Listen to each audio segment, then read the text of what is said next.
Hello guys, magluluto tayo ngayon ng chicken curry special.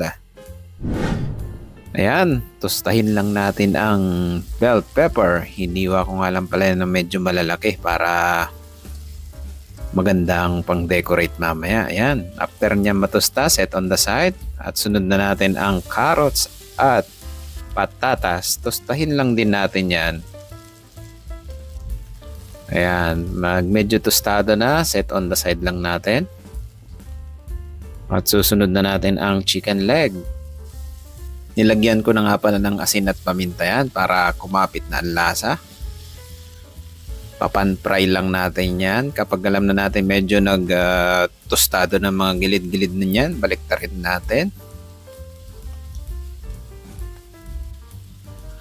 Tapos set on the side.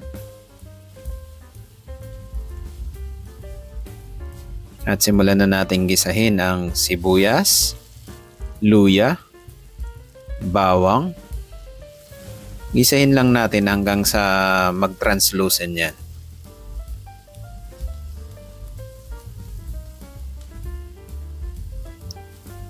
At sunod na natin ang pinrito nating manok kanina. At sunod na rin natin curry powder, turmeric powder, black pepper, asin.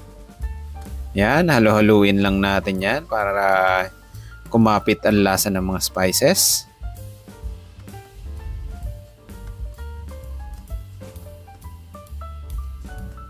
At sunod na natin ang coconut milk.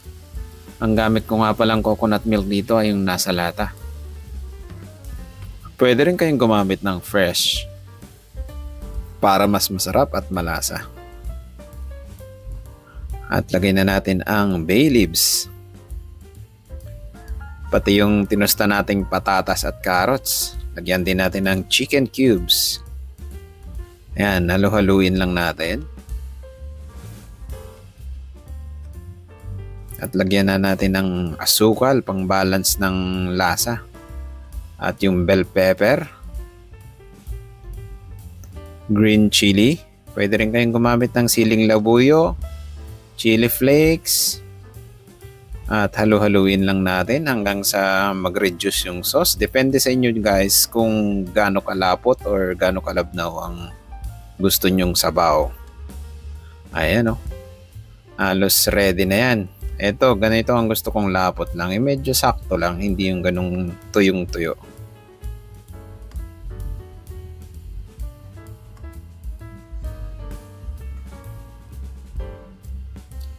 Ayos na to. Plating na natin. Ayan, ito na ang ating chicken curry Filipino style. Ayan, alam mo na kung saan masarap to. Magsaing ka na at nang napakasarap na itong ulam na to. At syempre, kung hindi ka pa nakakadalaw sa aking channel, pa-subscribe naman dyan at pa-follow na rin sa ibang social media ko. Maraming salamat!